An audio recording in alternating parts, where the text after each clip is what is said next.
Eu vou... Ô, Iberê, começou aqui a gravar. Beleza. Então, pessoal, dando sequência aí à nossa Semana da Biologia, hoje, segundo dia, a gente está aqui com o Iberê. Espero bastante que vocês gostem aí, eu vou deixar ele se apresentar, ele vai falar bem melhor do que eu. E aí, Iberê, se o pessoal tiver alguma dúvida, eu estou ligado no chat aqui, e se alguém mais for entrar, eu vou aceitando aqui na sala, beleza? Beleza, Renan, muito obrigado, viu? Pessoal, se vocês tiverem dúvida ao longo da apresentação, já vão colocando no chat, porque normalmente a gente acaba esquecendo o que quer perguntar. E daí, quando vai fazer lá no final, acaba passando, sabe? Então, vão escrevendo, mas daí lá no final, quando terminar a apresentação, daí volta todo mundo e a gente faz uma grande conversa, pode ser? Ó, o Federico Ban levantou a mão, não sei se ele quer perguntar alguma coisa antes de começar. Não, não quer não. Pode dar sequência, eu conheço ele. Tá bom, então. Então, pessoal, como o Renan, antes de mais nada, né, eu queria agradecer ao convite do Renan. O Renan me procurou algumas semanas atrás, a gente começou a conversar. Queria agradecer a todo o DA por ter feito essa palestra, por ter feito o convite. Eu conversei com o Renan também, eu achei muito legal todo o conteúdo que vocês têm nessa semana acadêmica. É muito difícil ter uma semana acadêmica tão diversa e tão interessante quanto a de vocês. As últimas que eu participei foram um pouco mais tradicionais, assim, nos temas, e eu estou bastante feliz de ter sido convidado para uma palestra dessas. Antes de mais nada, eu só queria falar um pouquinho da minha trajetória. Eu juro que eu não vou demorar muito tempo, tá? Mas é só para falar, vocês estão na graduação, né? O grande público de vocês, a maioria, está na graduação. Então, eu queria deixar claro uma coisa para vocês, aproveitem as oportunidades que aparecem. Então, não fiquem com preguiça de ir para campo para conhecer, não fiquem com preguiça de prestar concurso no lugar, de se for uma pós-graduação em outro estado, outra cidade, vão, porque isso aí sempre vai abrindo muitas portas, e sempre quando vocês tiverem algum congresso disponível, sempre tentem fazer, inclusive os cursos de especialização, porque isso vai aumentando a rede de contato de vocês, e vocês podem ter muitas oportunidades. Então, tudo que eu vou apresentar na palestra foram oportunidades que foram aparecendo para mim. Eu sou um aluno nota média, assim, não tem nada demais. Tenho certeza que muitos de vocês são muito melhores do que eu na faculdade, mas eu consegui aproveitar várias oportunidades. Então, também tentem sempre aproveitar essas oportunidades, tá? Eu vou falar um pouquinho hoje para vocês sobre conservação de anfíbios. Vou falar em qual ponto que está, aonde que estava antes e para onde que a gente vai. Hoje eu sou biólogo, né? Sou doutor, fiz lá no Rio Grande do Sul, na Unicinos, uma universidade particular. Eu fiz minha graduação, meu mestrado, meu doutorado lá. Quando eu saí do meu doutorado, acabei vindo para Goiânia para trabalhar no ICMBio, até vou falar um pouquinho daqui a pouco, com lista de espécie. E depois eu fundei a ONG, que se chama Instituto Boitatá, e depois eu fiz um pós-doc. Então, sempre fui aproveitando. Hoje eu faço parte de duas instituições, tanto o Instituto Boitatá quanto a ASG. A ASG é um grupo de especialistas de anfíbios, que é ligado à IUCN. Eu vou falar mais para frente o que é a IUCN para vocês.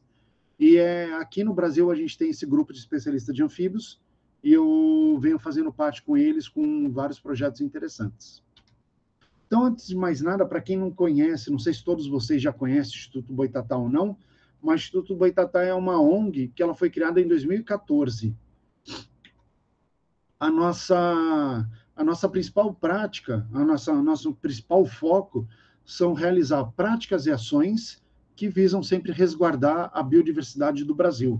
Então, a gente trabalha com animais silvestres e com os ambientes onde eles ocorrem.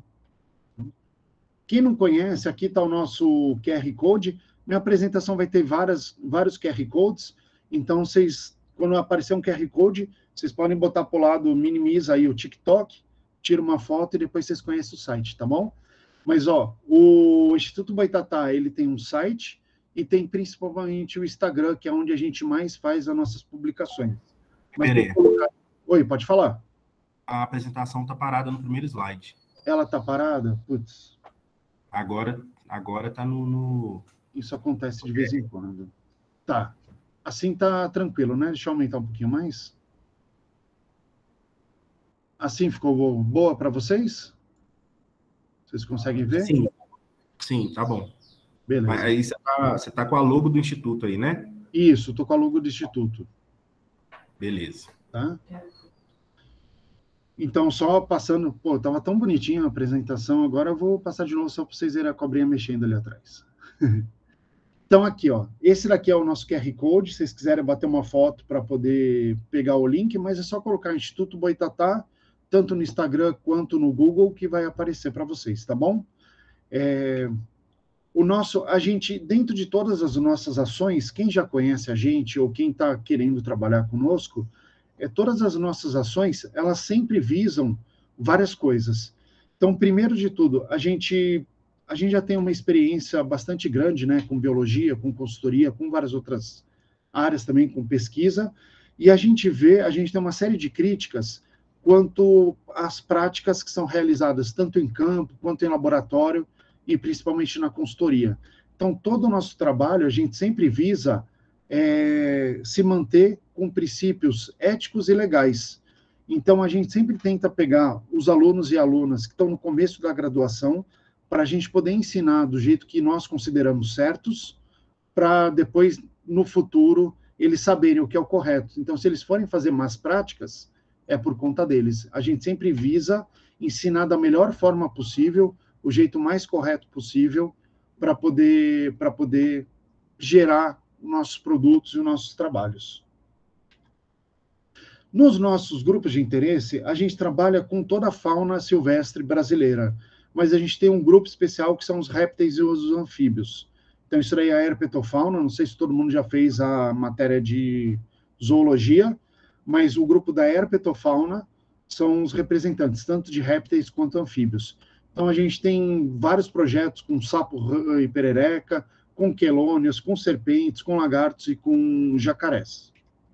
Além disso, a gente também trabalha com alguns outros grupos.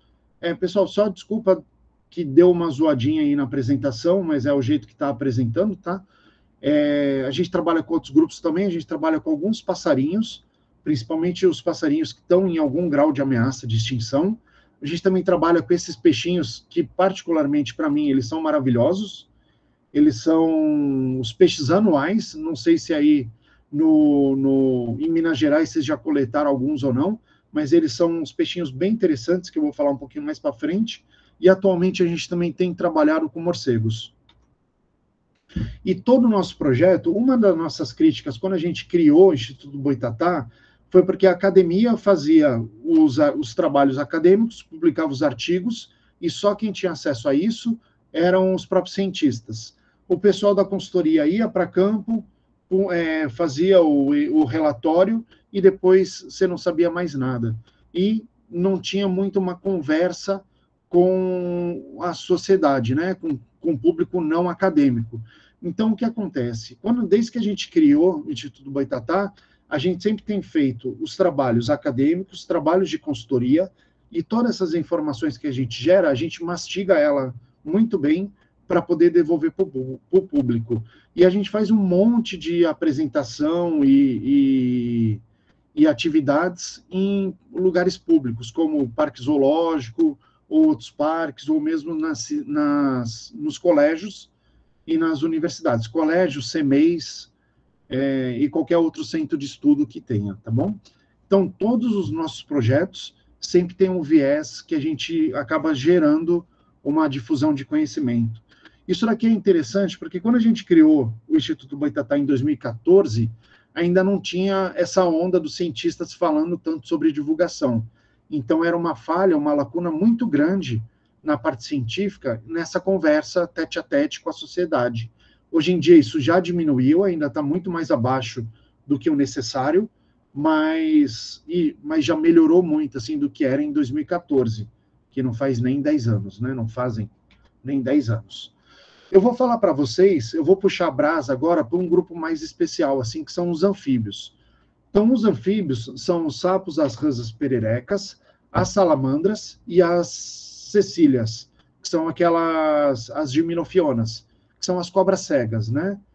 inclusive aí em Minas. Eu acho que quase todo mundo daí é mais de Minas, assim, então vou puxar uma brasa para vocês, assim. Aí também tem Sicília, mas é muito mais difícil de achar. Para quem não conhece, esse site que está escrito lá em cima é o site do Frost, assim, que a gente chama carinhosamente o site do Frost, que é o Amphibians of the World, que lá sempre, todo dia, sempre tem atualização para falar quais espécies que estão ameaçadas. Ali tem uma parte mais filogenética, falando todas as espécies que tem dentro de uma família, dentro de um gênero, quem era sinônimo de quem antes, que daí depois foi separado ou não.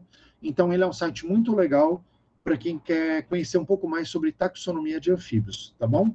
Além disso, também tem esse outro site, que é o Amphibia Web, que ele é uma plataforma um pouco mais bonita de ver, mais fácil de entender. Eles também têm uma série de outras informações, mas eles têm uma série de gráficos, uma série de formas de falar que acabam auxiliando muito para quem não é leigo ou para quem quer usar visualmente coisas interessantes. Por exemplo, esse mapa.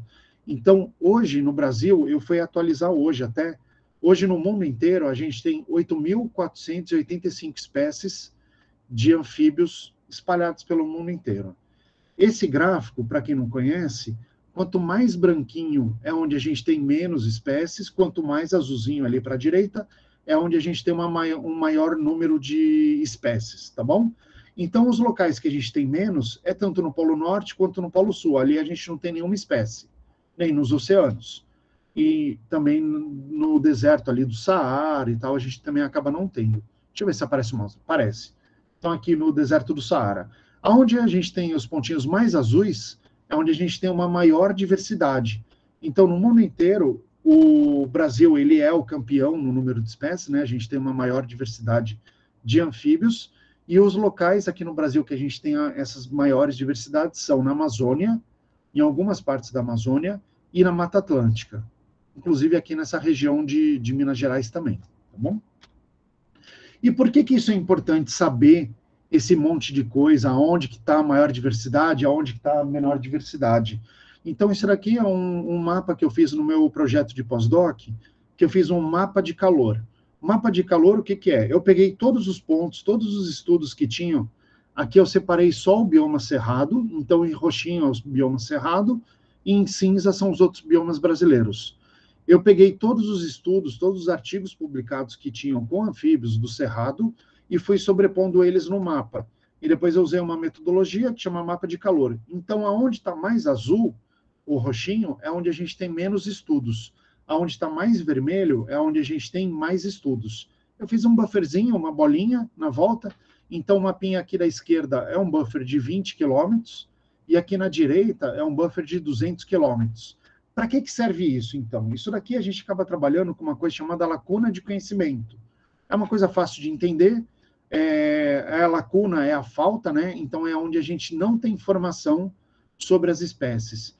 Por que mapas como esse são importantes para a gente entender? Então esse mapa aqui é uma escala mais global, e esse daqui é um mapinha que a gente vai mais regional, a gente entra mais dentro de um lugar para saber quais são os problemas que tem. Então, por que isso é importante? Não sei se vocês já ouviram falar no Matopiba, mas o Matopiba é uma região do Brasil que já tem há muitos anos, há mais de 20 anos, já tem uma proposta falando que essa região é a última fronteira agrícola do Brasil, e ela é a união aqui, ó, do Maranhão, Tocantins, Piauí e Bahia. Então, é essa região, tá? Aqui a gente tem um grande incentivo para criar pontos com a agricultura. Vocês vão ver no próximo mapinha como é gritante essa transformação. E o que acontece? Aqui está, a mesma cidade, tá? É Balsas. Esse daqui é o mapa da esquerda, aqui é o mapa de Balsas em 1990, aqui na direita é 2014. Então, tudo que está em vermelhinho é agricultura.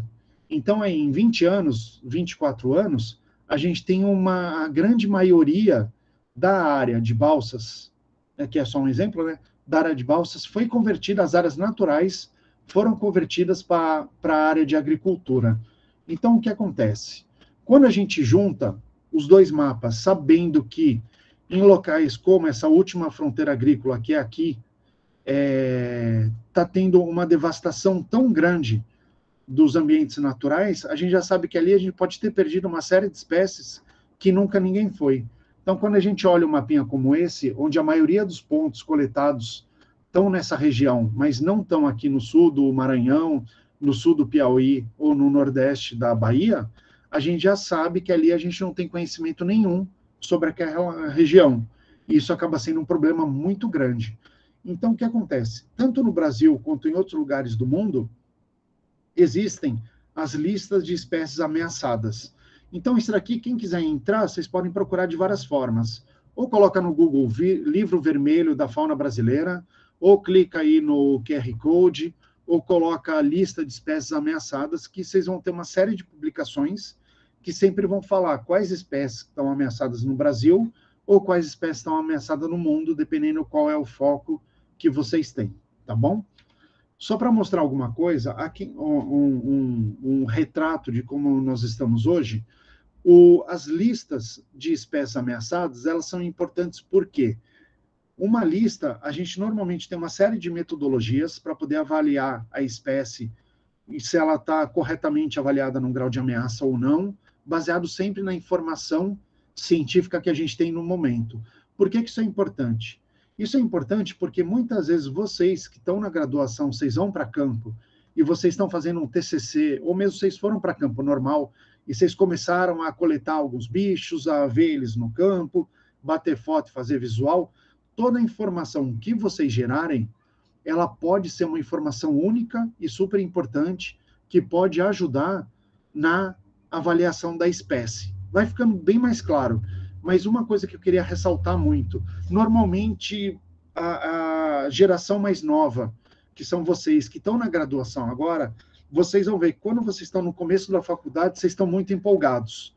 Quando vocês estão chegando mais para o final da faculdade, vocês ficam bem desestimulados, porque vocês acreditam que vocês já sabem tudo, e as aulas que vocês assistem não são tão interessantes como elas eram antes. Então, não se desestimulem, sempre tentem ter um objetivo, tentem ir para campo, coletar bicho, ver o que é, o que não é, porque às vezes a informação que vocês têm, que vocês publicam até uma notinha, pode ser um registro novo de uma espécie que a gente pode usar para a lista de fauna, tá? De avaliação de fauna. Então, a gente tem listas que são internacionais e listas nacionais, tá? Cada uma delas tem as suas particularidades. A gente pode ter listas temáticas também, que é por grupos, pode ter listas municipais, estaduais. A gente tem uma série de listas que elas vêm desde 1960, 73, e elas podem ser atualizadas ou não. Tem uma convenção internacional que diz que as listas têm que ser atualizadas a cada 5 ou 10 anos, tá? O mais correto seriam 5 anos, mas a gente sabe que a burocracia atrapalha um pouco, mas seria até em 10 anos. A gente pode ver que alguns lugares que seguem isso seriam mais a lista de Minas Gerais, que a última foi em 2010, que já não segue tanto, já passaram 12 anos, né? Mas aqui o Espírito Santo, que tem a lista mais nova, desde 2005 eles vêm sempre atualizando a lista, e cada vez mais isso acaba sendo importante. Quem quiser ver, lá naquele site que eu passei, no Livro Vermelho, vocês podem baixar ele, e ele tem esse histórico. Então, ele mostra que a primeira lista foi feita em 68, depois foi para 73, teve uma atualização, 89 teve outra atualização, e em 89 foi quando a gente começou aqui no Brasil, eu não estava nessa época, né, lógico, trabalhando com isso, mas foi quando os pesquisadores começaram a usar as categorias e os critérios da IUCN. Isso vai ficar mais claro mais para frente, tá bom? Em 2004 foi quando teve uma lista que falou, não, vamos realmente usar os critérios da IUCN para poder avaliar todas as categorias. Isso foi super interessante, porque até 89, os pesquisadores eles eram convidados, falavam, eu acho que tal espécie está ameaçada, eu acho que tal espécie está ameaçada, e fazer uma lista de possíveis espécies ameaçadas e avaliavam elas. Aqui em 2004 foi quando teve a primeira lista que a gente tentou avaliar a grande maioria das espécies. Então, juntou 227 especialistas de um monte de grupo, de todos os grupos da fauna brasileira, e a gente conseguiu avaliar se a espécie estava extinta na natureza, criticamente ameaçada, em perigo e vulnerável. que acontece? A partir de 2004, a gente ficou 10 anos sem nenhuma lista atualizada, né? Então, ela acabou ficando muito defasada. A gente viu um pouquinho antes que a modificação do habitat vinha sempre agindo, e cada bicho que ocorria em cada lugar, ele tinha uma série de impactos que poderiam afetar. Então, de 2004 até 2014, isso teve uma grande variação. E aqui a gente tem o QR Code do Livro Vermelho de 2004, mas que foi publicado em 2018, tá? Que é esse QR Code aqui. E esse QR Code aqui era a portaria 444. O que é a portaria? Só para falar daquelas oportunidades. Quando eu terminei o meu doutorado, eu estava morando lá no Rio Grande do Sul e abri um edital do ICMBio para trabalhar com essa lista vermelha. E foi onde eu fui classificado. Então, eu tive a oportunidade de vir para Goiânia para poder trabalhar com isso. Quando eu comecei a trabalhar com isso, foi super interessante, que a gente avaliou todas as espécies do Brasil de anfíbios que era conhecido naquela época. Eram 964 espécies, se eu não me engano. A gente avaliou cada uma delas, com várias oficinas, com vários pesquisadores, e ela saiu uma lei, que é essa instrução normativa 444, que fala quais são as espécies terrestres que estão em algum grau de ameaça.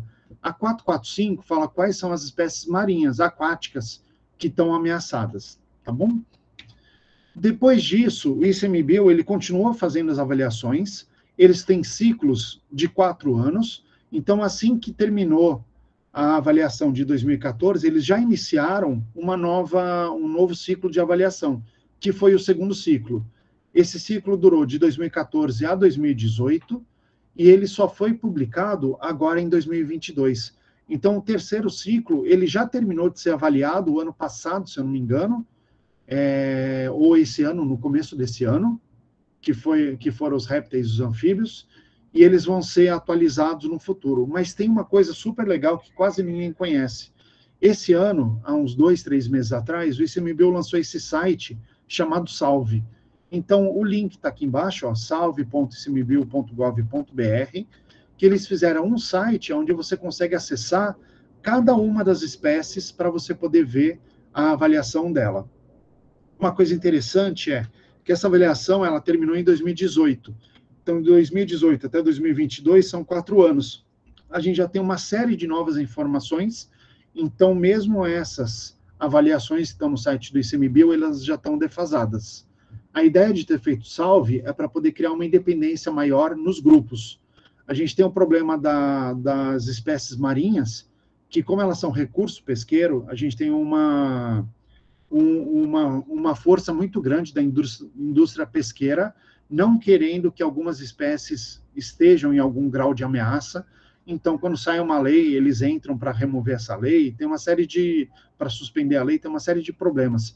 Então, com o site, agora vai ficar muito mais ágil esse processo, e cada grupo vai ficar um pouco mais independente. Então, quando terminou a avaliação de anfíbios, eles já sobem no site a avaliação de anfíbios.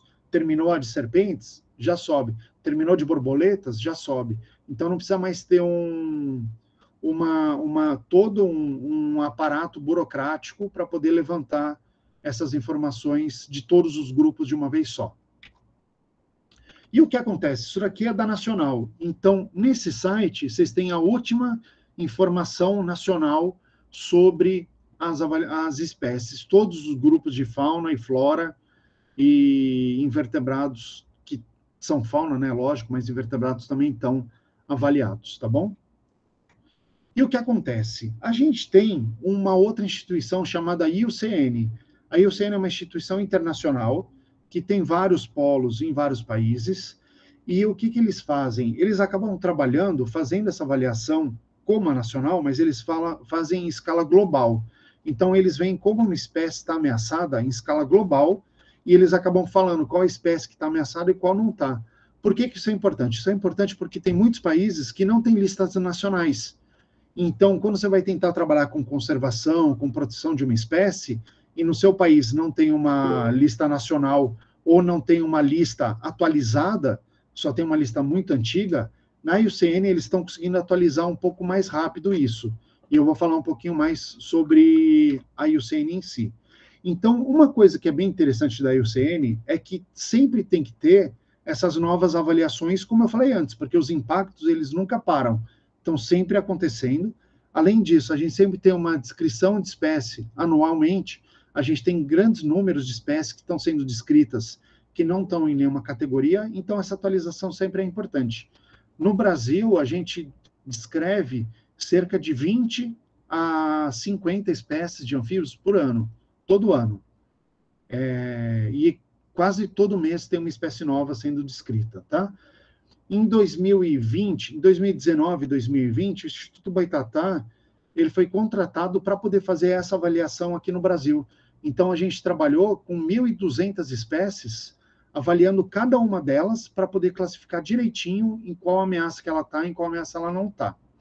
Para quem nunca viu assim o que é a IUCN, né, é só mostrar. Lá no site da IUCN tem uma série de ferramentas que são super essenciais. Então, eles têm os guias. Esse ano agora, de 2022, saiu um guia traduzido para português também, tá? Que a gente chama de guidelines, que no guidelines é a regra do jogo, é a Bíblia da IUCN.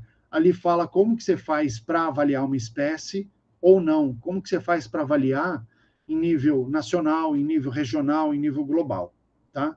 Ali é onde que tem todas as informações mais interessantes, não mais interessantes, mas mais corretas de como que você faz para avaliar cada uma das coisas, e é um guia que ele é repleto de exemplos. Então, se vocês tiverem dúvida, é só dar uma consultada no guideline, que ele sempre vai ter exemplos explicando o que é cada coisa.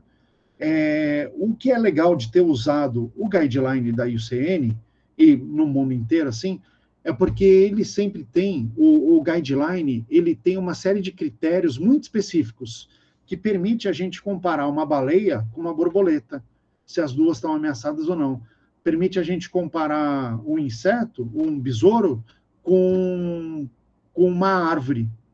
Então, ela tem uma série de critérios, uma série de medições que você consegue comparar, e se eu falar que a árvore está criticamente ameaçada, eu consigo entender que, muito em breve, ela pode ser extinta. Se eu falar que o besouro está vulnerável, eu consigo entender que ele está bem ferrado, a situação dele está bem mal, mas que ele ainda não vai ser extinto nos próximos anos, assim, ele vai ser extinto daqui a um pouquinho a mais. E se eu falar que um sapo é LC, tem uma menor preocupação, eu posso falar que não, essa espécie aqui ela está ok por enquanto. Ela sofre ameaças numa série de lugares, mas isso não pode levar a espécie à extinção. Então isso é bem legal, porque ele cria um método comparativo que nos diz que uma espécie criticamente ameaçada, ela está criticamente ameaçada, não importa qual grupo taxonômico ela esteja contemplada, né? O que é legal é que aqui, ó, a gente tem um monte de informação, por exemplo, do tamanho populacional, que é o critério A, da distribuição geográfica, que é o critério B, do tamanho, se a população é reduzida e está declinando, que é o critério C, que a população é muito pequenininha, que é o critério D, ou a gente pode fazer uma série de análises estatísticas, quantitativas, para saber em quanto tempo que a espécie vai ser extinta. E daí é o critério E. O que é legal dentro aqui da IUCN é que essas categorias, elas têm vários exemplos, tá? Ela tem uma espécie que ela está totalmente extinta, a gente conhece várias, por exemplo, o dodô, que está totalmente extinto, ou mesmo depois eu vou falar um pouquinho mais sobre isso, tá? Mas o que é mais conhecido, né? O dodô, que está totalmente extinto, o lobo da Tasmânia, que também está totalmente extinto. A gente tem alguns bichos que estão extintos na natureza, que era, por exemplo, o nosso exemplo da ararinha azul, que só era conhecido alguns bichos que estavam em cativeiro. Então, na natureza, a gente não tinha mais nenhum bicho, mas ele era mantido em cativeiro. Esse ano agora, ao longo de uma década, um pouquinho mais de uma década, foi feito um grande trabalho de reprodução em cativeiro, e esse ano eles foram soltos na natureza de novo. Então, é uma espécie que antes estava extinta na natureza, e por causa dela ter essa flag, essa bandeirinha de extinto na natureza, se conseguiu grandes recursos para poder trabalhar com a recuperação da população e a reintrodução. Uma coisa que é legal ver é que quando a gente fala em espécie ameaçada, a gente está falando só em 3 categorias, que são as espécies que estão criticamente ameaçadas, criticamente em perigo, que são aquelas espécies que elas vão se ferrar se nada for feito. Em perigo, são aquelas que estão quase se ferrando muito se nada for feito, e a vulnerável, que estão quase se ferrando, mas elas estão um pouquinho menos pior do que as outras. As quase ameaçadas é aquelas que estão um pé. Se ninguém fizer nada, elas vão entrar em algum grau de ameaça. Se alguém fizer alguma coisa, ela pode virar de menor preocupação. Menor preocupação, normalmente, são aquelas espécies muito abundantes, que ocorrem em tudo quanto é lugar, e que não tem uma ameaça específica a elas. Deficientes de dados são aquelas espécies que a gente não tem informação suficiente sobre ela. Ah, mas eu não sei o que ela come. Isso pode ser classificado como deficiente de dados? Não. Isso daí não interfere na categoria de ameaça dela. Mas, se eu não sei aonde ela ocorre direito, eu não sei, só foi coletado um bicho na década de 60, ninguém nunca mais voltou lá naquele lugar. Isso pode ser uma espécie deficiente de dados, porque a gente não tem informação para poder avaliar corretamente aquela população. E as não avaliadas são aquelas espécies que elas não são avaliadas por algum motivo. Por exemplo, ela foi descrita e não chegou a ter uma oficina de avaliação da espécie. Então, ela fica classificada como não avaliada e ela vai ser avaliada no futuro.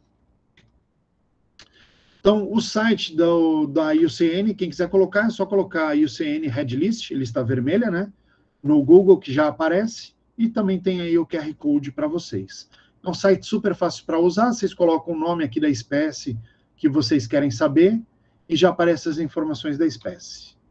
Uma coisa que é bem legal, o Instituto Boitatá ele foi contratado para poder fazer essa atualização desde 2020. A gente terminou esse processo agora em 2022, tá? Era para ter sido publicado em junho desse ano, mas o escritório da Inglaterra acabou atrasando isso daí, porque eles querem publicar todas as espécies do mundo juntos, e estava faltando a China e o Vietnã.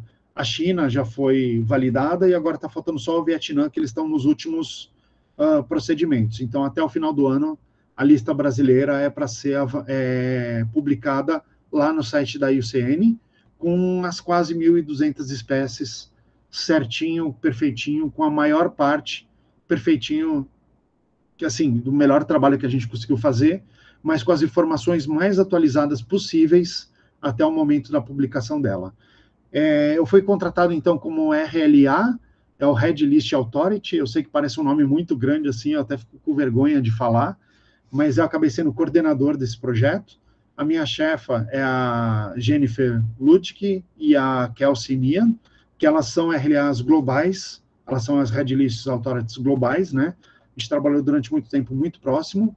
Eu tive vários consultores que a gente acabou contratando, que foi a Gabriela Mesquita, a Sheila Andrade, Tatiana Abreu, o Werther Ramalho e a Isabela Barata, e a gente contou também com 6 voluntárias para trabalhar nesse processo. Então, levantando as informações para a gente poder usar durante os nossos workshops. Por que a gente acabou? Os voluntários, eles não eram necessários no processo.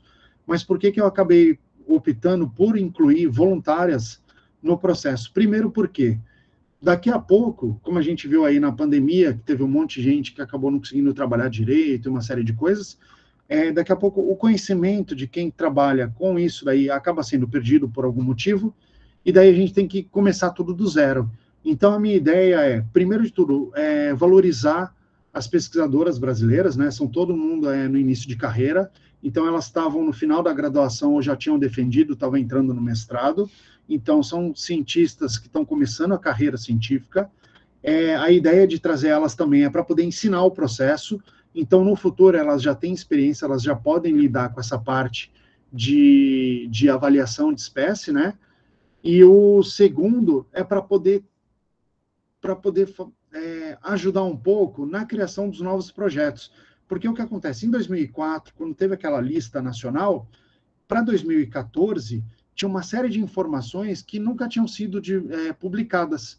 Então, quando a gente foi fazer a lista de 2014, que foi o processo que eu participei, era terrível conseguir uma série de informações que a gente não tinha. Não sabia direito onde o bicho corria, não sabia direito onde o bicho vivia, não sabia direito como que o bicho reproduzia. Isso daí acabava influenciando na avaliação da espécie. De 2014 até agora, os orientadores, eles mudaram o jeito de pensar um pouco. Eles agora já sabem, no processo eu preciso de tal informação. Então, eu não vou colocar o meu aluno, minha aluna, para trabalhar só com isso. Eu vou colocar meu aluno, minha aluna, para também gerar essas informações que podem ajudar no processo de avaliação de espécie. Então, a ideia foi essa, foi convidar uma série de voluntárias para começarem a serem treinadas nesse processo de avaliação. Para vocês entenderem, então, o que acontece? A gente trabalhou com várias etapas, para falar, não, Iberê disse que a espécie está ameaçada, então ela está ameaçada. Não. O que a gente quis foi sempre envolver o máximo de pessoas possíveis para tirar esse grau de, como é que eu posso dizer? Esse grau de incerteza. Isso, de incerteza, de achismo das coisas, tá? Então, não, só está ameaçado porque o fulano disse. Não, não é assim que funciona. Então, o que a gente fez? Deixa eu explicar para vocês. Primeiro, a gente fez uma série de reuniões preliminares para poder saber quais espécies ocorriam no Brasil e quais não ocorriam, porque tem no Frost, por exemplo, ele diz que tem um monte de espécies que ocorrem no Brasil, mas, na verdade, nem todas têm registro confirmado para o Brasil. Então, essas daí a gente acabou tirando da lista brasileira, e a gente acabou colocando só as que realmente têm registro. As que podem ocorrer, elas foram avaliadas em outros países, e a gente colocou uma justificativa. Ela pode ocorrer no Brasil, mas ela ainda não ocorre, tá? A gente fez uma estratégia, porque a IUCN, ela segue padrões internacionais. Então, normalmente, ela trabalha com eco-regiões. Eu sei que é meio bizarro para vocês falarem em eco-regiões, não sei se alguém já trabalhou com isso ou não, mas ele funciona com padrões de vegetação espalhadas pelo espaço e de hábitats espalhados pelo espaço, e daí eles têm um nome próprio para cada um deles. Aqui no Brasil, a gente trabalha mais com bioma. Então, as ecorregiões pode ter 2 ou 3 que estão dentro de um bioma, ou às vezes pode ser um só, eles podem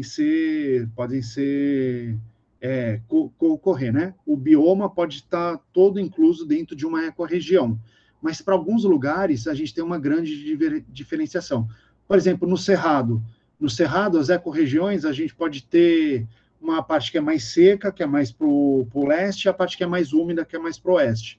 Por exemplo, tem um nome próprio. Então, essa diferença do ambiente pode criar ecorregiões um pouco diferentes. Então, numa estratégia, a gente acabou separando por biomas. A gente separou Amazônia, Cerrado, Caatinga, Mata Atlântica, Pampa, e tem mais alguma que eu estou esquecendo que eu não me lembro agora, tá? Então, a gente fez...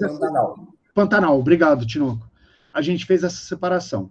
Depois disso, o que a gente fez? A gente gerou uma ficha para cada uma das espécies que ocorriam nesses biomas.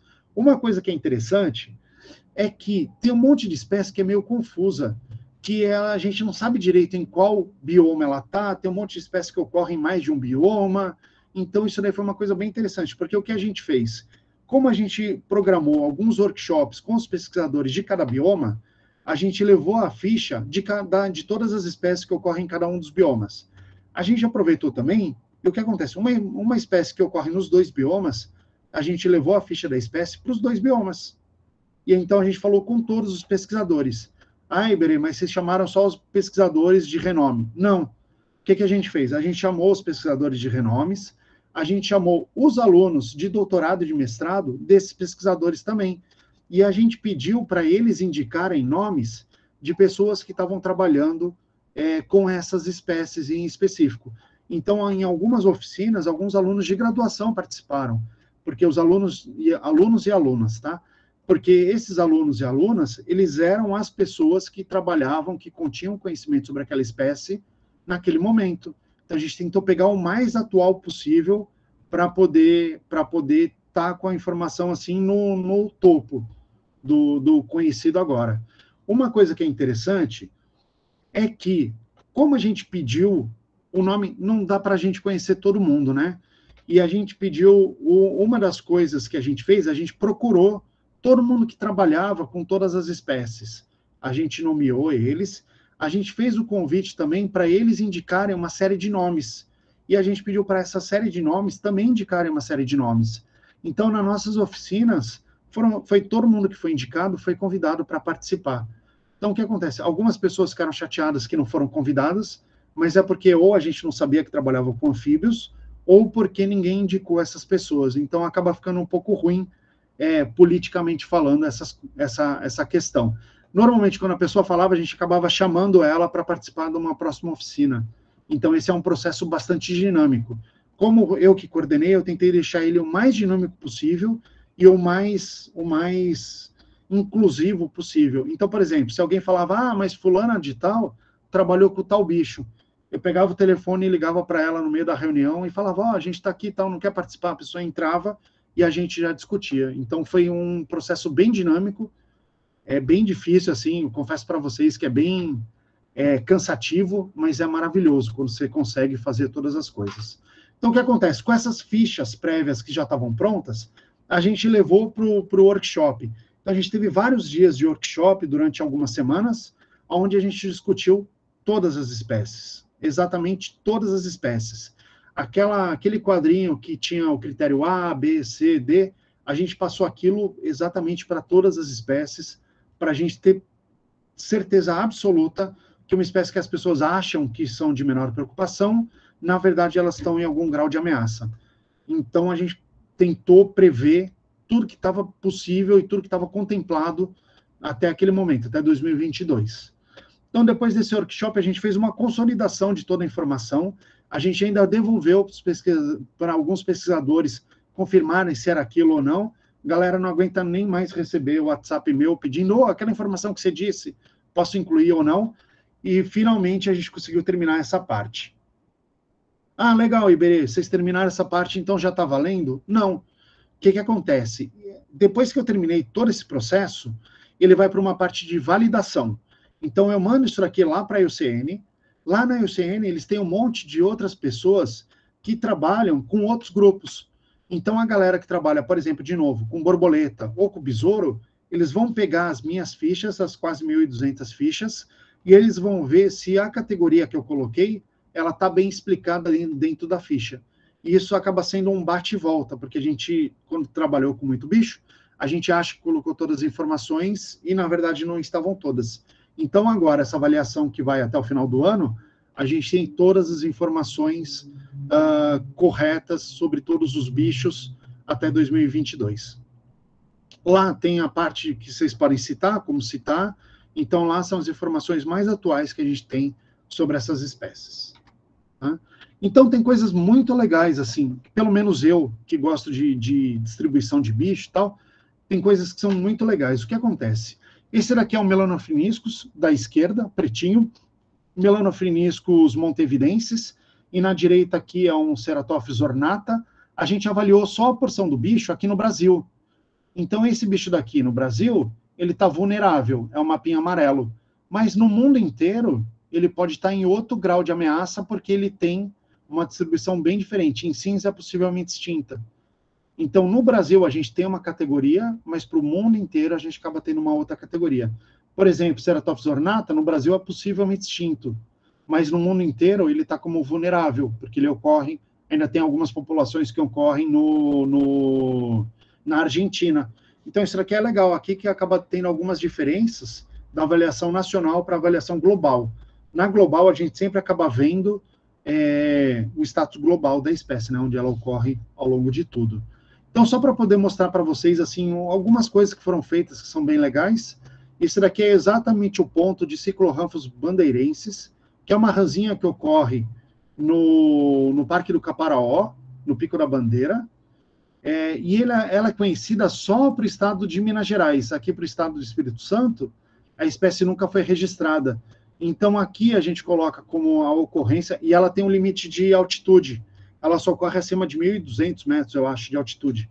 Então, aqui a gente coloca a espécie como extente, como ocorrendo, aqui nessa parte de Minas Gerais, e como de possível ocorrência aqui na parte do Espírito Santo. Porque ninguém nunca foi lá daquele lado, ou se foram, ninguém nunca achou o bicho do lado de lá. Outra coisa que é bem legal, essa daqui é uma Pithecopsis, que é uma pererequinha que tem. A gente acaba vendo aonde que a espécie ocorre. A gente põe os pontos onde ela está. Então, aqui em branquinho é onde ela ocorre confirmadamente, né, onde tem os pontinhos dela. Então, a gente tem ela aqui em 3 pontos. Essa região aqui em vermelho é onde ela poderia ocorrer. Deixa eu só ver. Tá. E daí, quando a gente pega um exemplo específico, só para mostrar, a gente não pega só a distribuição maior, a gente sempre vai diminuindo o máximo possível para poder chegar realmente onde o bicho está. Tá? Então, o que acontece? Deixa só acabar aí, ficou com um monte de nuvem. Eu sei que não deu para ver direito, mas o que acontece? A gente deu um zoom em uma das áreas que é a localidade tipo da espécie. Então, a espécie ela ocorre nessa região daqui, tá? Eu vou mostrar de novo, então, a espécie como era a região no passado, que está aqui, ó. Então, é exatamente o mesmo ponto, tá bom? Só tem uma diferença de tempo. Então, isso daqui era a turamata original da espécie. Então, a espécie poderia ocorrer tranquilamente em toda essa região. Ao longo do tempo, essa região começou a ser transformada em agricultura. Isso aqui é uma RPPN, se eu não me engano, tá? Agora, mas ela começou a ser transformada em agricultura. Mais para frente, na agricultura, deixa eu tirar a nuvem, tá? Mais na frente da agricultura, colocaram a agricultura aqui em outro lugar, e em 2014 ou 2016 teve um grande incêndio. Então, olha o tamanho da mata nativa que tinha aqui. Então, tudo isso daqui antes era floresta, aqui também, todos esses pontos cinzas é onde pegou o fogo, e a gente acaba colocando toda essa informação na ficha de avaliação. Então, a espécie ela só é conhecida para um lugar, para uma região de 2000 em tempos mais antigos, até 2010, a paisagem estava ok, mas de 2010 até 2016 começou a vir agricultura, começou a vir fogo e começou a mudar a paisagem. Então, isso aqui é uma espécie que antes ela estava LC e agora ela pode estar em algum grau de ameaça bem significativo. Uma das coisas que a gente tentou bater mais na tecla durante a avaliação foi as ameaças da espécie. Então, o que acontece? As pessoas falam, esse bicho está ameaçado. Mas está ameaçado pelo quê? E a gente tentou destrinchar o máximo possível os graus de ameaça da espécie. Então, aqui é uma região do Rio de Janeiro, onde tem uma área de restinga. Então, aqui é a restinga, que acaba indo até um pouquinho mais para dentro. Aqui na Lagoa também tinha restinga. E toda essa região são saleiros. É a região onde extrai sal. Então, eles jogam água do mar aqui para dentro, essa água começa a evaporar e depois tiram o sal dessa água. Esqueci o nome agora, como que é o nome desse tipo de produção. Então, o que acontece? Aqui, as pessoas falavam, não, mas a espécie está ameaçada. Mas por que ela está ameaçada? Aqui a gente consegue ver algumas coisas, principalmente a perda de habitat. A espécie tem uma distribuição restrita, então é perda de habitat pela expansão dessas plantações de sal, não sei o nome disso de verdade, esqueci agora, desses lugares. Salinas, obrigado, Wesley. Dessas salinas, também tem a perda de habitat pela expansão urbana e também pela duplicação da rodovia, tá? Então, aqui a gente consegue adereçar muito mais correto quais são as ameaças, e a gente acaba discutindo exatamente qual é cada uma das ameaças em cada momento que apareceu. Aqui, por exemplo, é na ilha de Florianópolis. Tem uma espécie aqui que é esquinochinema manezinho, que tem uma mineração. Aqui a gente tem um monte de ocupação ilegal, onde as pessoas vão criando casas, e não é só casas de baixo custo. Inclusive tem mansões, tem todo um loteamento de alto custo nessa região, tá? A espécie não ocorre na Baixada, só ocorre nos morros. Então, essa espécie acaba ficando completamente isolada em cada um dos morros. E também tem uma série de coisas que as pessoas falam, o turismo ameaça, ou o lixo ameaça. Então, aqui é aquela mesma região do bicho da restinga, a gente viu que tem lixo na praia, mas o que acontece? Esse lixo, ele ocorre na zona de duna, e na parte de duna. Então, ele pode ser importante para o lagartinho endêmico que vive aqui. Mas na restinga, esse lixo que está aqui, ele não chega na restinga. Então, aqui a gente consegue tirar uma das ameaças que os pesquisadores falavam que tinha, mas na verdade não tem. Tá? Aqui, por exemplo, uma duplicação de uma rodovia. Os caras aqui tinha um morro, onde ocorre esse melanophiliscus, e fizeram uma duplicação. Então, passaram uma estrada para o lado de lá do morro, uma estrada para o lado de cá do morro, e a localidade tipo da espécie ficou completamente isolada. E por que isso é importante? Esse daqui é um mapa da região amazônica. Eu queria que vocês prestassem atenção, isso daqui é ao longo do tempo. Então, ele começa, acho que em 1980 e vai até os tempos atuais. Tem uma coisa que a gente chama de arco do desmatamento. Eu acho que o Rodrigo Tinoco vai falar um pouquinho sobre a consultoria que ele fez, e várias que ele já fez nessa região. Mas eu quero que vocês vejam, aqui toda a região é Amazônia, tá? Floresta amazônica que está nessa parte. Então, essa daqui é um mapinha mais antigo. Daí a gente vai passando, ó, de tempos em tempos, está mudando para vocês, né? Deem uma olhada aqui no estado de Rondônia, principalmente, e aqui no Pará, tá? E aqui no Mato Grosso. Então, isso daqui eu fui mudando de 10 em 10 anos. E agora é o nosso mapa atual. Então, só para vocês verem, isso daqui era na década de 80, isso daqui é agora. De novo, tá? Década de 80 e agora. Então, o que acontece? O estado de Rondônia, que fica nessa região, e do Mato Grosso, as únicas coisas verdes que a gente tem aqui e aqui são unidades de conservação ou terra indígena. São as únicas coisas que tem. Olha como era antes e olha como que é agora.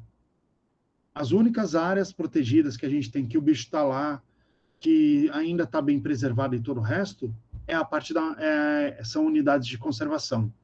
Então, agora, quando vocês forem votar, não vou falar de política, mas agora, quando vocês forem votar, prestem atenção que vão falar sobre marco indígena, marco do território indígena, unidade de conservação, expansão do agro, todas essas coisas, tá? Porque tudo isso daqui, aqui é tudo boi, no Rondônia e Mato Grosso, e aqui é tudo soja, aqui o Cerrado é tudo soja. Então, ó, como era antes, como é agora. E agora começou a chegar aqui na parte dessa região da Amazônia, e está sendo bastante destruída numa velocidade absurda. Então, aqui só para mostrar de novo para vocês o exemplo, é na mesma janela de tempo, de 1980 até agora, ó. Aqui tem o tal do desenvolvimento de espinha de peixe, né? Que primeiro os caras criam uma estrada, depois vão fazendo subestradas, parece uma espinhazinha de peixe. E tudo que está marcado em verde é área protegida. E as áreas que não estão marcadas aqui, tanto aqui no Mato Grosso quanto aqui em Rondônia, é território indígena. Então, as únicas zonas que estão mantidas são unidades de conservação. Senão, já tinha sido tudo perdido. Então, isso é cada vez mais importante para a gente evitar que as espécies cheguem em algum grau de extinção. E depois, quando o bicho está extinto, já era, não tem mais o que fazer. Tá? Aqui no Brasil, isso daqui é uma coisa bem legal. Isso daqui é um dado super inédito. É a primeira vez que eu estou apresentando isso, tá? Eu já falei várias vezes sobre lista de espécie, já mudei minha palestra 1 milhão de vezes. Esse daqui é o dado o oficial, que tem um monte de pesquisador que vai ficar bem chateado comigo, que eu ainda não tinha mostrado isso, mas eu estou mostrando para vocês. Mas a gente hoje, no Brasil, a gente começou com uma lista de 1.200 espécies. A gente tirou cerca de 40 espécies, um pouquinho menos, 36 espécies, que não ocorrem de fato no Brasil, não tem registro de fato no Brasil. E dessas espécies, o que acontece? A maioria delas, obviamente, são de menor preocupação, tem uma gigantesca distribuição. 71 espécies, não tem nada conhecido. Inclusive é em Minas Gerais, inclusive perto da onde vocês moram. Tem um lugar que fica perto de Juiz de Fora, eu não sei agora a distância de Juiz de Fora para Ouro Preto, mas tem uma espécie que ela está só no lugar, no aeroporto, eu esqueci o nome agora, Monteiro Lobato, a região. Não é Monteiro Lobato. Depois eu lembro o nome e eu mando para vocês. A espécie é conhecida para um ponto e ninguém sabe mais se ela está lá ou não, se ela está criticamente ameaçada, não tem informação sobre ela. E em Minas Gerais tem vários lugares que são assim. Então não tentem só ir nos lugares legais, tipo nos parques nacionais, na Serra do Brigadeiro, ou em vários outros parques. Tentem ir em locais onde tem só o restinho, lá na Zona da Mata, onde só tem o restinho de floresta, onde pode ter um monte de bicho legal. Então, o que acontece? Voltando agora. Hoje, no Brasil, a gente tem 1.164 espécies, quer dizer, no final de 2021, a gente tinha 1.164 espécies, agora a gente já tem mais algumas espécies, porque já foram descritas novas espécies no Brasil, que daí elas entrariam como não avaliadas, tá? Das quais 2 espécies já estão extintas. A gente tem 26 espécies que elas estão classificadas como criticamente em perigo, mas que elas possivelmente estão extintas. A maioria delas é da Mata Atlântica.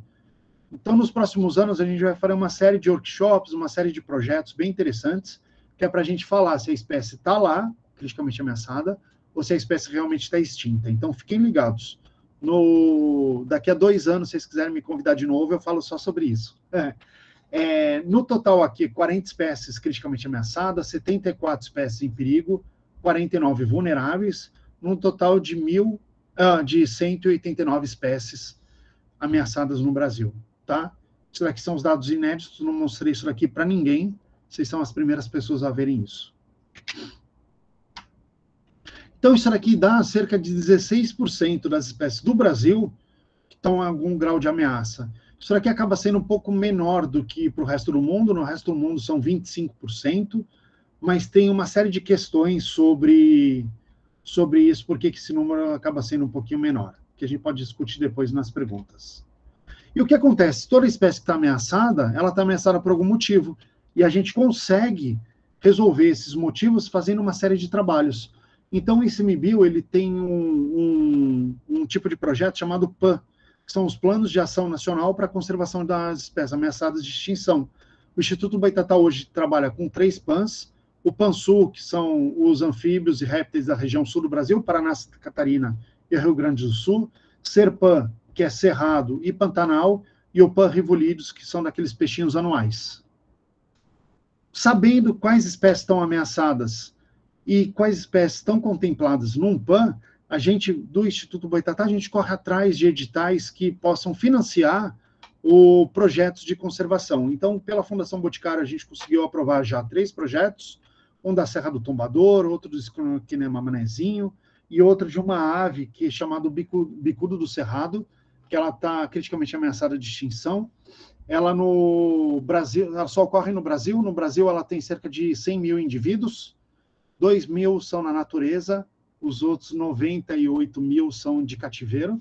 Então, a gente trabalhou com uma reintrodução. A gente saiu do projeto agora, quando terminou essa parte com a Fundação Boticário, mas eu aconselho vocês a darem uma olhada no Instagram deles, é só colocar Bicudo do Cerrado e seguir, que fala todo sobre o monitoramento que eles ainda fazem. É bem legal. A manezinha é uma espécie que antes ela era de menor preocupação. Ela ocorria na ilha de Santa Catarina, que é a parte insular de Florianópolis, é onde a gente vê a galera no carnaval ou nos feriados lá naquelas praias paradisíacas lá de Florianópolis, é na parte da ilha isso. Então a espécie ocorria na ilha e ocorria no continente, e com o apoio da Fundação Boticário a gente conseguiu financiar o mestrado da Carolina Oswald, que é uma pesquisadora aí de Belo Horizonte, que está lá na UFMG, e ela trabalhou com esse bicho. Ela foi para campo, coletou, fez DNA, fez taxonomia integrativa, e ela viu que a manezinho ela só está na ilha, então, e o que está no continente são outras espécies. Então, a gente conseguiu definir, por causa desse projeto, a gente conseguiu ter a justificativa de distribuição, de ameaça e de todo o resto, e a gente conseguiu classificar essa espécie como em perigo. Então, ela é uma espécie que antes ela era LC, e com os dados que a gente gerou, com uma cientista no mestrado, com os dados que ela gerou, a gente conseguiu definir que uma espécie antes que era de menor preocupação, na verdade ela está em perigo. Então, ela não chegou nem a passar para quase ameaçada, nem para vulnerável, nem para nada. A gente viu exatamente como que está a situação da espécie naquele momento. Então, aqui é só para mostrar umas fotos, aquilo que a gente falou, né?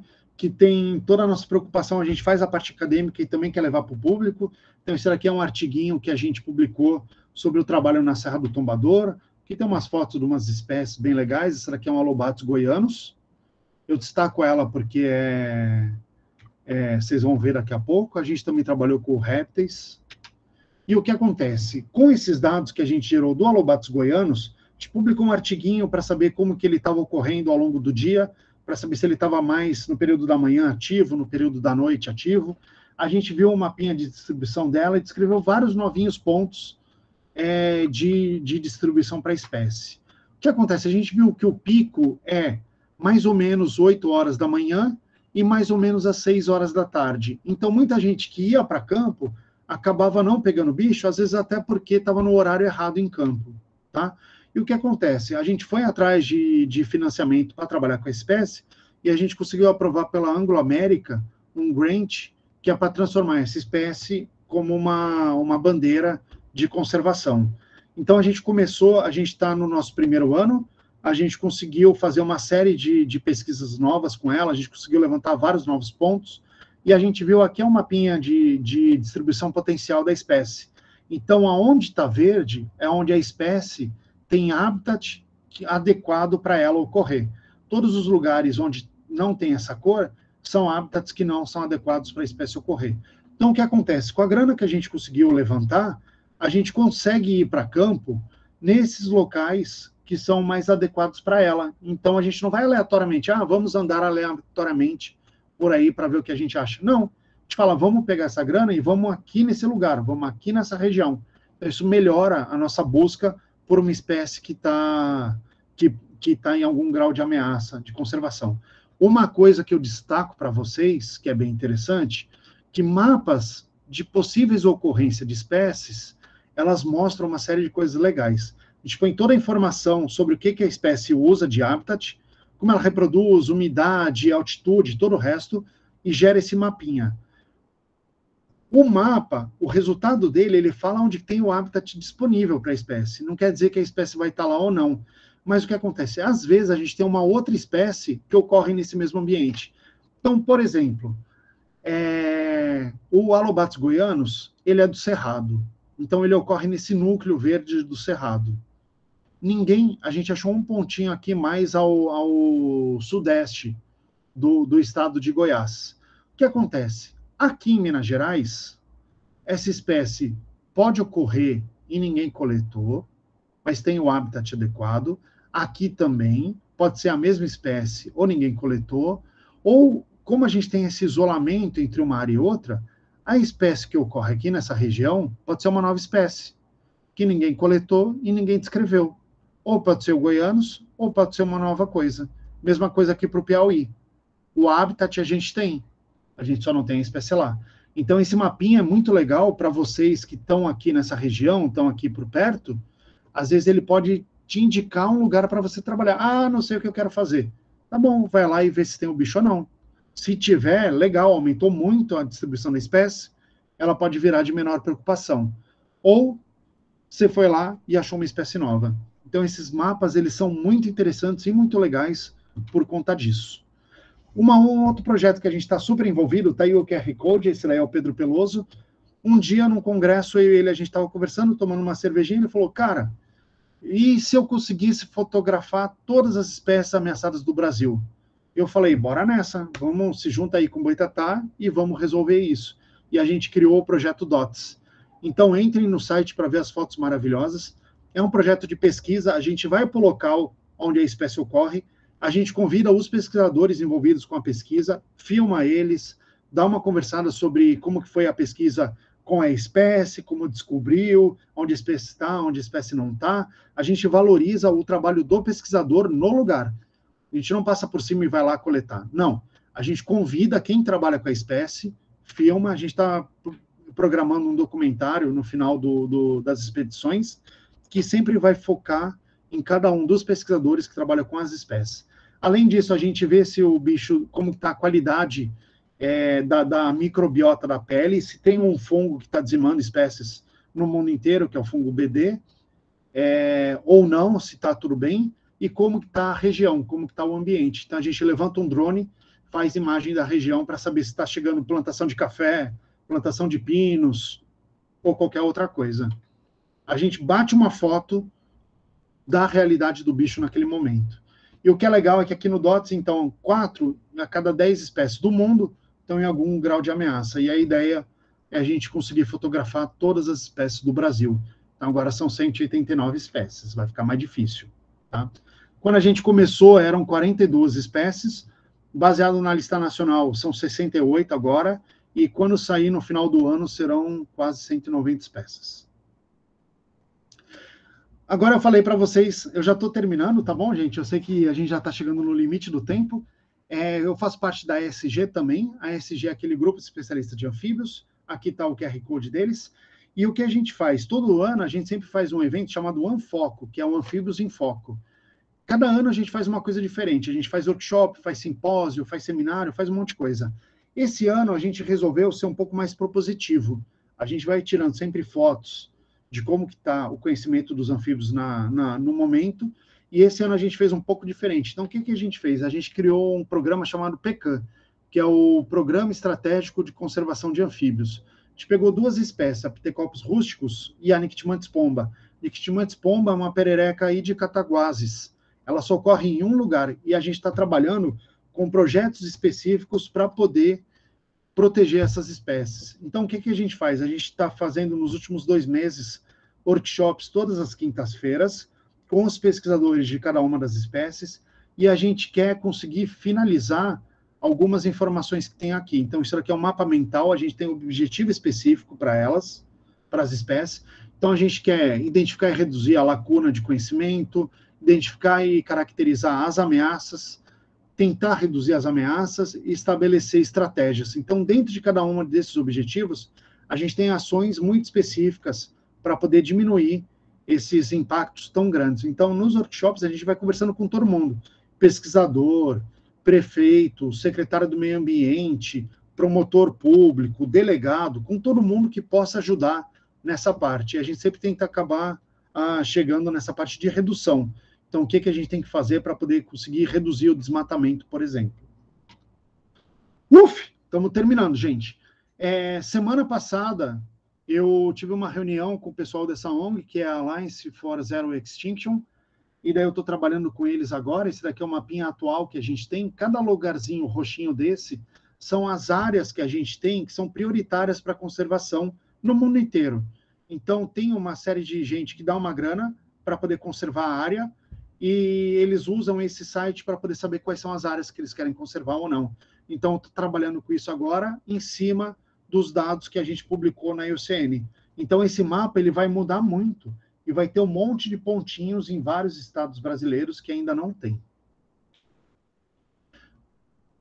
Para finalizar agora, estamos nos últimos 3 slidezinhos. Então, a gente tem aqui a parte da taxonomia cidadã, que é junto com outros pesquisadores, que a gente tenta dar nomes populares, nomes vernaculares para todas as espécies do Brasil. Eu faço parte de um programa no YouTube, que o canal é o Herpeto Sem Fronteiras. Toda sexta-feira, às 16 horas, 4 horas da tarde, a gente tem vários quadros. Por favor, entrem lá, comecem a seguir, se inscrevam e assistam. Essa semana agora, a gente não vai ter o quadro da sexta-feira, porque a gente está passando no canal uma semana acadêmica também. Então, quando vocês quiserem, no próximo ano, divulgar a semana acadêmica de vocês e passar pelo YouTube, estão mais do que convidados, é só conversar com a gente, que a gente manda. Essa daqui é da Federal de Santa Catarina, tá? E daí, todos os projetos que o Boitatá faz, a gente sempre tenta voltar para o público. Como eu sempre falo, o Igor está até aqui, apresentando sobre cobras. A gente tem 4 datas importantes, que é a Salve o Sapo, Salve o Jacaré, Salve as Tartarugas e a Semana da Serpente. Então, eu peço para vocês, sigam a gente no Instagram, para vocês ficarem ligados nessas datas, para vocês saberem como vocês podem participar. A gente envolve todo um público gigantesco. O ano passado, a gente conversou com 1.400 crianças, jovens e adultos no zoológico, 1.200 alunos no ensino básico e superior, e a gente teve mais de 3.000 visualizações nas redes sociais, tá? O Igor, não sei se ele está ainda ou não, a gente fez uma parceria com a Ribeiro, os cursos ambientais, por causa do treinamento, estava muito pesado para o Boitatá conseguir dar todos esses treinamentos sozinhos, então a gente fez a parceria. A Jéssica e o Igor são 2 voluntários da ONG que criaram uma empresa para dar curso. A gente fez essa parceria, a gente está dando uma série de cursos com eles. Então sigam também lá no Instagram, Ribeiro, os cursos ambientais. E era isso, gente. Então aqui estão os contatos da ONG, contato@Instituto Boitatá, o nosso Twitter e o nosso Instagram. Eu peço, por favor, para vocês seguirem a gente, conhecerem um pouco mais. Se tiverem qualquer dúvida, pode escrever lá no Instagram que a gente sempre responde, tá bom? A apresentação era isso. Eu não sei se passou muito do tempo ou não, desculpa. Eu acabo me empolgando na hora de apresentar e falo um pouco a mais do que o necessário. Desculpa se eu passei muito do tempo. Não, que isso. Para a gente foi bom também. Ribeiro, queria te agradecer, pela sua disponibilidade. E vamos abrir agora para as perguntas. Quem tiver pergunta aí, pode ou mandar no chat aí, ou abrir o microfone, pode perguntar. Quem quiser tirar print aí e publicar no Instagram e marcar o Boitatá, pode publicar também lá, tá? Os meninos, acho que eu posso começar? Fica à vontade. Gente, Rodrigo Tinoco, eu sou do herpeto.org, né, do Grupo Herpeto. Bem, eu tenho algumas perguntas e alguns comentários. Acho que algumas coisas assim, até importantes por estarem, para a gente estar falando para a galera acadêmica ainda, né, pessoal, tipo, na graduação. No início, Iberê, você comentou sobre uns mapas que vocês criaram com áreas de estudos e o mapa térmico, né? Provavelmente isso deve ter muito a ver com algo que você falou no final da apresentação, que é a proximidade das universidades e ser lugares, tipo, entre aspas, turísticos, né? Então, quanto mais próximos a gente está, por exemplo, a Serra do Cipó é super, super conhecida, porque ela está perto da PUC e perto da UFMG, aqui em Minas. Então, tendo universidades próximas, geralmente a gente tem esse estudo e a gente tende a levar mais próximo de casa, né? Até mesmo por questão financeira e tudo mais. E é uma coisa que é importante da gente evitar, né? Ficar sempre nos mesmos pontos, puxando um ganchinho disso para a consultoria, que geralmente as universidades vão fazer pesquisa em locais protegidos, e a consultoria visita lugares não protegidos. Então é muito importante, gente, a gente ter essa visão, né, essa consciência de que consultor ambiental geralmente vai para lugares destruídos ou que serão destruídos, enquanto a pesquisa geralmente da universidade vai fazer em parques e regiões mais conservadas. Isso daí é algo que eu queria puxar uma outra setinha aqui para o fundo, que é porque... Posso, Oi? Não quero atrapalhar a sua linha de raciocínio, posso só falar uma coisa para Claro. ajudar nisso? Claro. Galera que vai trabalhar com consultoria, uma das coisas que vocês têm que saber é que, às vezes, vocês são a última pessoa que vão pisar naquele lugar para sempre. Sim. Então, tentem coletar o máximo de informação possível. Você vai numa barragem que vai encher, vocês são a última pessoa a ver aquele ambiente naquele momento. Batam muitas fotos, coletem os bichos, tirem todas as informações. Pronto, Chino. É exatamente isso. É bem isso mesmo que eu ia falar. Eu até escrevi aqui, ó, para não falar que eu tô mentindo, hein? O que eu sei, Iberê, não significa nada, não ajuda em nada na conservação dos anfíbios. Mesmo eu participando de 2 PANs, fazendo parte do Boitatá, fazendo parte do EPE, só vai ajudar na conservação aquilo que eu tiver publicado ou depositado num laboratório. Não importa se eu tiver visto um unicórnio amarelo, se eu não tiver como comprovar isso. Porque eu chegar em você e falar, ó, Iberê, acabei de ver aqui um unicórnio amarelo atravessando a Avenida Amazonas aqui em Belo Horizonte. Você vai me perguntar, e como é que eu posso comprovar isso para minhas avaliações?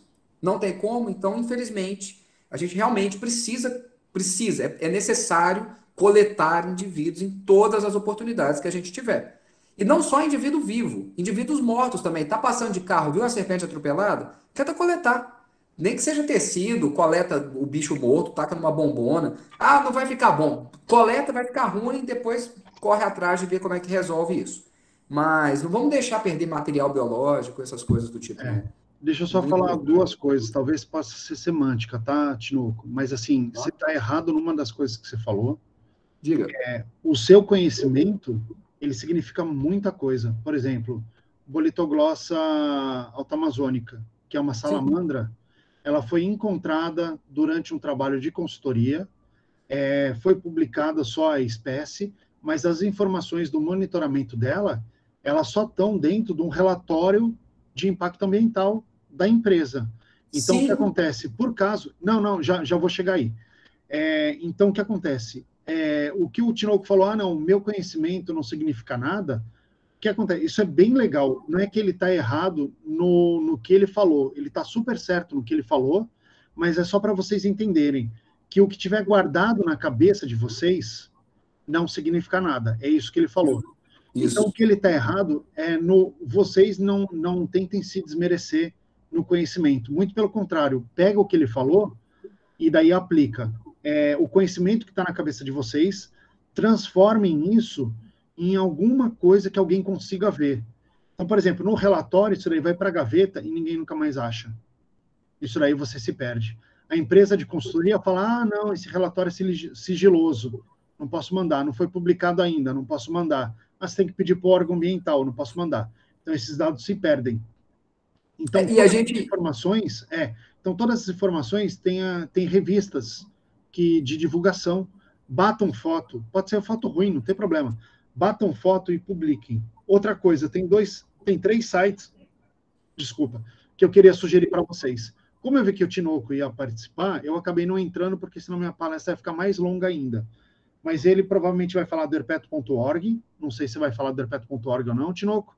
Eu acho que o iNaturalist é melhor para isso atualmente. Eu vou falar disso agora. Mas o que acontece? Tem alguns sites que vocês ajudam muito. Então, que nem o Tinoco falou, do bicho atropelado. Tem um site que chama Urubu, Sistema Urubu. Vocês podem baixar o app no celular, bate a foto, isso daí já vai para um banco de dados onde já tem coordenada e a informação do bicho. Os especialistas vão falar qual bicho que é aquele, qual espécie que é e qual espécie que não é, tá? Isso daí já vai para um banco de dados. Então, o bicho que está atropelado, ele ajuda na conservação. A gente sabe onde tem mais atropelamento. Quando for ter uma rodovia nova, os caras fazem um trabalho para poder colocar pardal, para poder colocar lombada naquele lugar onde tem mais atropelamento. Segundo, não achei nenhum bicho atropelado. Não tem problema. Tem outro site chamado iNaturalist, que o Tinoco acabou de falar. O que é? Ele funciona, depois vocês entram aí, coloca iNaturalist, com T mudo. Ele é um site onde você bota a foto de vocês, não precisa saber o que é, não. Bota a foto de vocês, já vai sair com a coordenada lá, e daí lá, as pessoas, uma galera também que é voluntária, vai identificar para vocês o bicho. Então, daí, só um pouco de dados, pode falar, Tinoco. Um detalhe, o iNaturalist, a primeira fase de identificação dele não ocorre de forma humana, ele ocorre de forma robótica. São os algoritmos do site, ele consegue identificar geralmente a quase nível de gênero, quase qualquer espécie do Brasil atualmente. Depois, como ele está sendo refinado, ele vai cada vez chegando mais próximo. Por exemplo, se eu pego o Faber, Ipsibus Faber, Boana Faber, né, e jogo lá dentro, raramente ele erra. Ele acerta praticamente sempre que aquela é uma Boana Faber. E é um bicho comum. Agora, se eu jogar um Esquinocnema, que é um bicho difícil de identificar e tal, aí realmente ele erra. Mas geralmente ele já vai te sugerir, inicialmente, até uma identificação e depois ainda vai vir uma galera para te ajudar. Isso. Então, se você tiver até... Eu uso muito, eu tenho uma curiosidade para saber uma planta. Eu jogo ali. E aí, às vezes, a identificação dele mesmo já me satisfaz essa minha curiosidade, sabe? É até interessante. Então, o iNaturalist, gente, é uma coisa... Oi, pode falar, Renan. Peraí, Rodrigo. Só fazer uma adenda aqui, porque a gente está próximo de horário de almoço, então, só para o pessoal aí. Pessoal, se alguém ainda mais tiver dúvida, mas tiver com prazo apertado, se vocês quiserem sair, a gente já tem a lista de presença, mandem para a gente lá no e-mail da bio as perguntas que a gente passa para o Iberê. Agora, quem quiser continuar, para já tirar a dúvida com ele aqui, pode ficar à vontade, viu? E se deixar, eu te novo que a gente fica falando até amanhã, então, por favor... Tem que vir um podcast. Mas pode continuar aí, gente, pode continuar. Uma coisa que é importante, galera, também é deixar primeiro as outras pessoas falarem. Então, alguém quer entrar e perguntar? Acho que não, né? Tá. Tem mais alguém aí ou todo mundo só deixou ligado e saiu para pegar o almoço? Tem gente Não, estamos aqui. Eu estou aqui acompanhando. Agora, bacana. Então tá. Assim, sim. Outra coisa que é importante, gente, é vocês aprenderem como bater foto. Porque às vezes eu recebo umas fotos que a galera me manda para saber identificar o bicho, e o que acontece? A pessoa está aqui, ela bate a foto, mas o bicho está lá na parede. E daí sai dessa qualidade, assim, ó, sai desfocado. Não dá nem para saber se é um sapo ou se é um avestruz, de tão longe que está. Então, assim, tentem bater várias fotos do bicho, de dorso, de lado, da cara, das patas. Isso daí para tudo, tá, gente? Mesmo se for ave, roedor, cobra, sempre vai fazendo isso. Cobra, você sabe se é venenosa ou não, o que você faz? Você pede para um amigo segurar a cobra. Se o amigo for picado, você bate a foto da cobra e depois a gente vai acompanhando o desenvolvimento do veneno e sabe qual gênero que é. Certinho, então não precisa nem pegar. É só ter bastante amigo que não tem problema. Ou estagiário. Sem condição. Você não faz decorar o verdadeiro ou falso?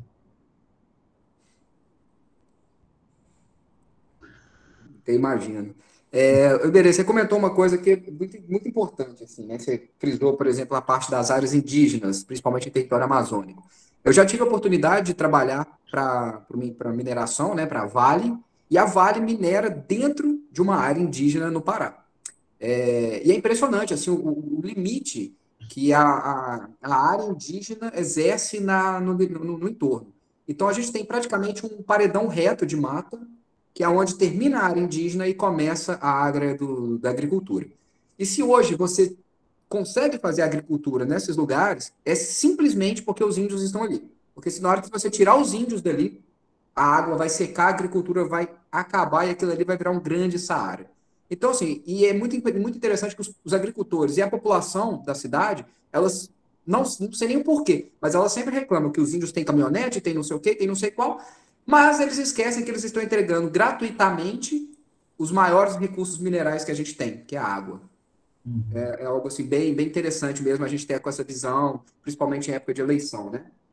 Eu concordo, e assim, é um absurdo. É um absurdo, porque a única coisa que vai manter a área protegida no Brasil é a unidade de conservação. Seja território indígena, que não é unidade de conservação, né? Ou seja, as unidades de conservação mesmo, privadas ou governamentais. É a única coisa. Em todos os lugares, você vê o limite da unidade de conservação, tem a cerca, e você tem soja até a beira da cerca. Tem pinos até a beira da cerca. E é isso. Exatamente. Outra coisa que eu acho que vale a pena comentar aqui, você falou sobre a IUCN, sobre as listas nacionais, estaduais, né? Então, assim, uma grande diferença que eu vejo da IUCN é que é muito mais difícil ela sofrer qualquer tipo de influência política durante esse processo da liberação e publicação dessas listas. Porque, por exemplo, você pensar numa lista estadual, ela tem que ser assinada por um governador, por exemplo. Então, às vezes você pode entrar em conflito pelo número de espécies, pode-se acontecer algumas coisas assim do tipo, né? Tipo, infelizmente não deveria acontecer, mas a gente sabe que isso não é real. E, por exemplo, há um tempo atrás, né, acho que uns 2 anos atrás, a gente teve um ministro do Meio Ambiente que mandou suspender vários sites governamentais, né, parte do IBAMA, e grande parte dessa época eu peguei esse material dos sites do governo, antes deles serem suspensos, e coloquei disponível no Herpeto, para a gente conseguir acessar esse material por uma forma mesmo que não seja oficial. Mas assim, então a gente vê o tanto que é frágil a gente ter uma lista somente nacional, né? Então, assim, eu queria até parabenizar por essa parceria que vocês têm com a IUCN e tudo mais, porque isso é realmente um grande diferencial. Muito obrigado mesmo, Tinoco. De verdade, assim, é completamente complicado mesmo. O bom da IUCN é isso, né? Que ela é mais isenta dessa parte realmente, e a gente acaba ficando muito nacionalmente, estadualmente, ou mesmo no município, acaba ficando mais preso mesmo. Tanto que, assim, o ciclo 2 do ICMBio terminou em 2018, ele não foi publicado ainda. Então, ele foi publicado agora pelo site do Salve, né? Ele já está defasado, eles já tinham até a atualização agora de 2022. Já podia ter pulado e ter publicado esse último, mas dentro do processo burocrático não pode. Então, é primeiro esse, daí depois o outro, depois o outro. Então, sempre vai ter uma defasagem. O que eu tentei, como coordenador da IUCN, alinhar, é que a avaliação do Brasil esteja alinhado com a avaliação nacional. Mas ainda assim, sim, tem perfeito. Essas divisão de um monte de coisa, assim. Perfeito. E eu acho que o último comentário que eu tenho aqui é sobre o DOTS, porque é um projeto também que está vinculado ao Boitatá, não está isso? Isso, está vinculado ao Boitatá.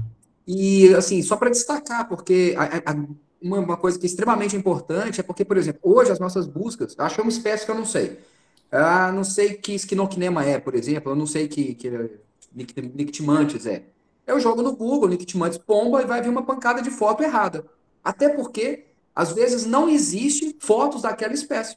Eu que faço parte de 2 PANs, a gente tem dificuldade para conseguir foto das espécies. Muitas vezes tem uma foto que foi tirada em 1945 com a máquina péssima e a foto ficou tremida. Mas é a única foto que existe daquele bicho que a gente tem conhecimento. Então, assim, mais uma vez, parabéns aí pelo trabalho do DOTS, Boitatá e tudo que vocês têm feito aí pela conservação dos bichos, porque a fotografia, ela realmente ajuda muito. Principalmente atrelada, né, com os trabalhos de ciência cidadã, com essa divulgação, com tudo que vocês têm feito, vocês estão de parabéns. Obrigado, Tinoco. E só lembrando, né, que a gente faz no DOTS fotografia e filmagem. Então, filmagem que acaba sendo super interessante e ninguém tem imagens de um monte de bicho, assim. E a gente está tentando fazer esse levantamento. Obrigado, viu? Exatamente esse que é o foco. Uma coisa que eu acabei não falando na palestra é que o Boitatá é parceiro do herpeto.org, né? E Sim, vou deixar o Tinoco falar mais disso na apresentação dele, se tiver um espaço. Senão eu venho e pergunto um monte de coisa sobre isso. não, pode deixar, tranquilo. Tem mais alguma pergunta?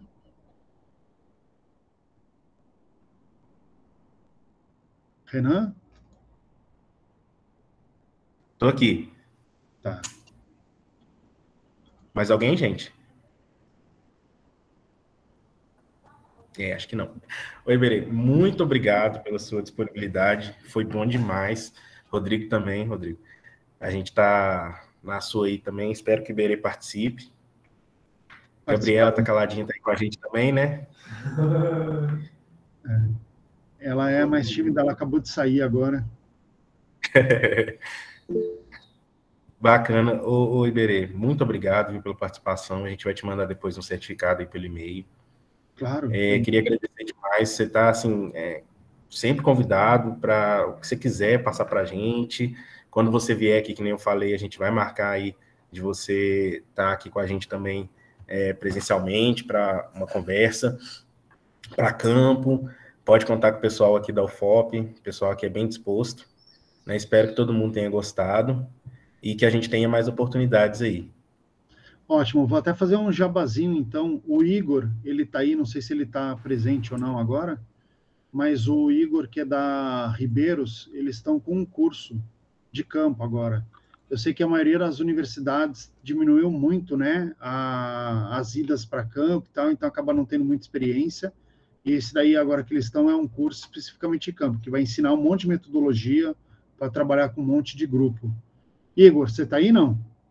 Não, né? Tô sim, Iberê. Manda o link aí no chat, que se alguém quiser, já se inscreve. Beleza, eu vou mandar aqui. Tá. E é uma coisa boa, viu, gente? Porque vocês vão vir aqui para o Cerrado, vão aprender a capturar um monte de bicho, numa área que normalmente não se vai, assim. Então é bem legal. Quem está no começo da graduação, na metade, aproveitem para ter essas experiências que valem a pena. E o legal também, Iberê, que lá a gente mudou a data para agora para novembro. Tá chovendo e tal. Vai ser bem melhor para ver bichos. Ah, que ótimo. Só para falar o porquê que mudou, é porque agora, hoje, aqui em Goiânia, está 33 graus e está 13% de umidade. 13%. Está menos que clima desértico. Isso daí, nos próximos 15 dias, vai continuar desse jeito. Nossa. Pesado. Eu tava... Galera, tá aí no chat o link do curso. Tá. Se qualquer dúvida, é só entrar em contato com a gente. Igor, manda pra gente também a imagem de divulgação que a gente posta lá no Instagram, viu? Perfeito, mando sim. Bacana. Eu vou mandar. Se você quiser parar de gravar, Renan? Sim, vou interromper agora. Tá. Eu vou mandar o seu WhatsApp pro Igor, tá? Olha, gente, tem poucas vagas.